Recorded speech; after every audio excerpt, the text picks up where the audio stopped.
Bonjour à tous et à toutes, j'espère que vous allez bien aujourd'hui. On se retrouve pour une nouvelle analyse des cryptos. Donc comme d'habitude, on va analyser ensemble le BTC et l'Ethereum. Et sans plus tarder, commençons tout de suite par l'analyse du BTC en 1 heure. Pour rappel, il évolue être dans ce triangle d'ailleurs que j'avais dessiné dans ma vidéo de lundi, le 5 septembre. Et dans lequel, du coup, j'avais dit que tant qu'on ne cassait pas par le haut, par le bas, on restait à plat et qu'il fallait donc attendre de voir si on cassait par le haut, par le bas. J'avais dit qu'on venait en fait d'un bear flag et que du coup, ce bear flag en 4 heures, il avait de grandes chances en fait de nous emmener directement en direction des 18 300 $, qui correspondait à l'objectif de cassure du bear flag. On avait tout simplement cassé ici une consolidation haussière qui a fini par casser par le bas. Donc pour rappel, lorsqu'on casse une consolidation qui fait suite en fait à toute une baisse, ça s'appelle un bear flag.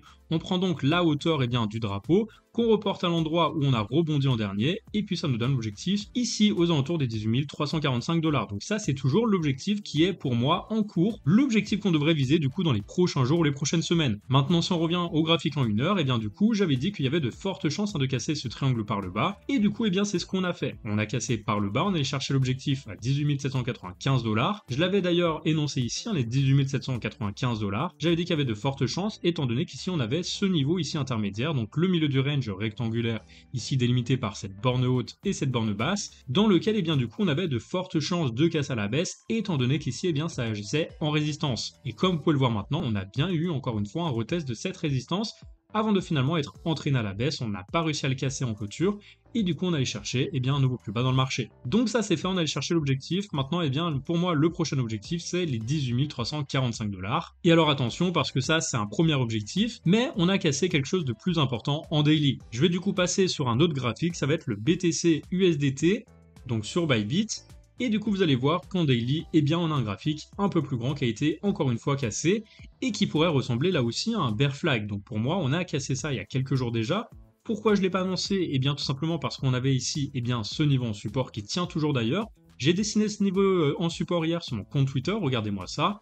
Donc si je descends un petit peu, voilà, on voit tout simplement ce niveau de support. J'avais dit qu'on allait attendre de voir si on cassait ce niveau de support ou si on rebondissait dessus. Pour l'instant, comme vous pouvez le voir ici, on est en train de rebondir dessus. Donc pour l'instant, on peut dire que potentiellement on a encore des chances de rebondir et d'avoir ce scénario en vert, étant donné que regardez ici, on a un twist du nuage, un passage faible du nuage, qui pourrait très bien profiter au BTC pour repartir à la hausse. Ça, c'est un scénario. Pour moi, quand même, le scénario actuel, c'est plutôt le baissier, c'est plutôt le rouge, étant donné qu'ici, on pourrait très bien retester, en fait, tout simplement ce support. C'est normal qu'on réagisse ici, étant donné que ça a servi plusieurs fois ici à rebondir. Ça a servi d'ailleurs 3 fois à rebondir. Donc pourquoi pas rebondir à court terme une 4e fois, potentiellement rechercher la Tenkan avant de repartir, casser ça. Personnellement, bien sûr, j'attendrai un retest de ce support. Pourquoi? Tout simplement parce que c'était un support. Si on casse à la baisse, ça devient une résistance. Faudra le confirmer en résistance pour ensuite être rejeté et aller chercher l'objectif aux alentours des 16 100 $. Malheureusement, l'objectif de cassure de ce pattern, pour moi, c'est minimum les 16 100 $. Et alors là, je voulais pas parler de la plus grosse target.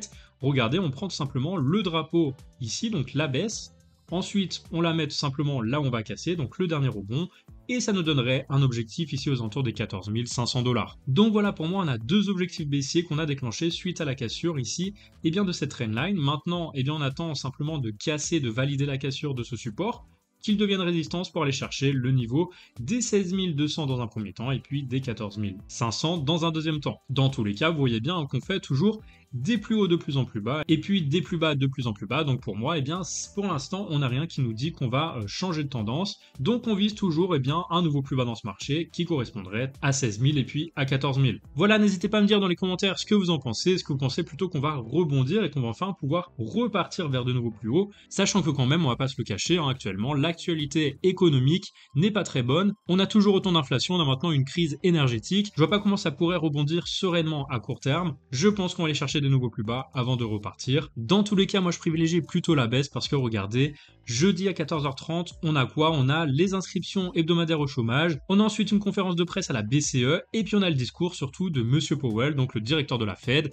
Des chiffres donc qui vont sortir jeudi et qui pourraient précipiter tout simplement les cryptos vers un nouveau plus bas. Moi c'est comme ça que je vois la chose. Concernant l'Ethereum, en début de semaine, j'avais dit qu'on avait construit ce biseau descendant et qu'on l'avait cassé à la hausse, que ça nous donnait du coup un objectif aux alentours des 1740 $ environ. qu'en théorie on devrait aller rechercher ce prix et que je voyais bien ensuite le prix chuter, casser cette trendline suite tout simplement à la mise à jour d'Ethereum. Bon, il se trouve que regardez, donc j'avais déjà signalé cette trendline, j'avais dit qu'on pourrait aller là. Finalement, bien malheureusement on a cassé ça par le bas et du coup on n'a pas validé bien l'objectif ici, on a invalidé.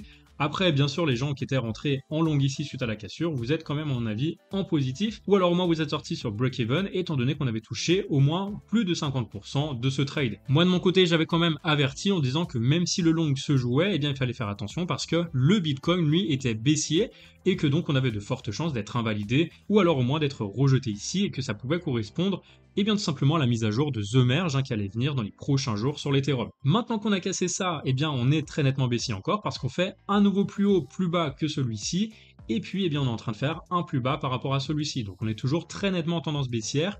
Moi, ce que je vous invite à faire, c'est du coup de passer en daily. Et là, attention parce que je vais supprimer ça et vous montrer qu'on est sur un support très très important. On a ici tout simplement plusieurs façons de tracer ce support. Voilà, on a ça.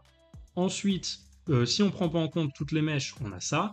Vous voyez qu'ici, on a testé 1, 2, 3, et là, on est en train de tester ce support. Et on a également un autre support, donc c'est celui-ci, en prenant en compte ces deux rebonds. Donc voilà, on a pas mal de supports. Maintenant, ce qu'on a en termes de niveau de résistance, qu'est-ce qu'on a? On a tout simplement donc ceci, et puis on a ceci. Voilà, on prend en compte les points les plus hauts, et ça nous donne donc un range. Donc ça nous donne des triangles. Moi, ce que je vois, c'est qu'ici, on est en train de tester un support qui correspond également au bas du nuage. Il faudra absolument rebondir pour aller casser ça et pour ensuite aller chercher le haut de cette trendline aux alentours des 2800. Maintenant, ça me paraît bien compliqué parce qu'encore une fois, on est dans une tendance baissière. Du coup, on vise des nouveaux plus hauts de plus en plus bas et des nouveaux plus bas de plus en plus bas. Donc bref, je vais vous épargner cette trendline ici. Et pour moi, la trendline la plus importante, c'est celle-ci. Et puis ensuite, celle-ci. Si on casse ce niveau ici de support, on ira chercher ensuite le niveau des 1150$. Et là, attention, parce que si on casse ensuite ce grand triangle ici, pour moi, on risque d'aller chercher un niveau qui correspond tout simplement à l'objectif de cassure de ce pattern. Donc regardez, on prend la hauteur du petit pattern ici, ça nous emmènerait sur un niveau aux alentours des 777$. Donc voilà, attention à ne pas casser ce premier triangle ici, sinon on déterminera l'objectif à 1150 et ensuite si on casse ça, les 777$. Pour moi, c'est vraiment ces scénarios de baisse à privilégier. Bien sûr, si on venait à rebondir encore une fois sur cette trendline, à recasser le nuage et la Kijun, pourquoi pas viser dans un premier temps un retour ici sur le niveau des 1977, et si on le casse, bien sûr, on prend encore une fois la hauteur du petit triangle, qu'on reporte à l'endroit de cassure, ça nous donnera l'objectif aux alentours des 3839$. Donc voilà, dites-moi dans les commentaires ce que vous en pensez, est-ce qu'on va plutôt casser par le haut ou par le bas, sachant que comme j'ai déjà dit dans ma précédente vidéo, buy the rumor et sell the news. La rumeur c'était lorsqu'on a annoncé l'événement de The Merge, et maintenant la news, c'est qu'on a entamé les premières mises à jour qui vont permettre tout simplement de passer à The Merge, donc la nouvelle mise à jour très très importante d'Ethereum. Donc pour moi, voilà, c'est clair, c'est net, on vise surtout la cassure baissière. Allez, on arrive à la fin de cette vidéo d'analyse, merci à tous de l'avoir regardé. Je vous souhaite une très belle soirée et je vous dis à lundi pour une nouvelle vidéo d'analyse.